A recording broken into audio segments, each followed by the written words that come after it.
صدمة في الزمالك من بيراميدز. امبارح الزمالك اتواصل مع ممدوح عيد عشان لما يعلن انسحابه الزمالك ويعرضه على بيراميدز فبيراميدز يرفضه، وفعلا رفضوا. تمام.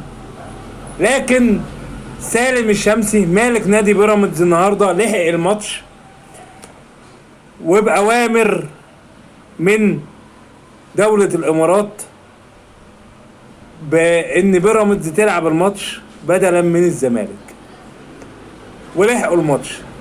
الزمالك شايف ان بيراميدز اداله على قفاه وضحك عليه ولعب الماتش. لا، هو فعلا ممدوح عيد راجل واتفق وقال لك لا انا مش هشارك، بس سالم الشمسي مش هيضر بلده عشان خاطر ايام مرتضى.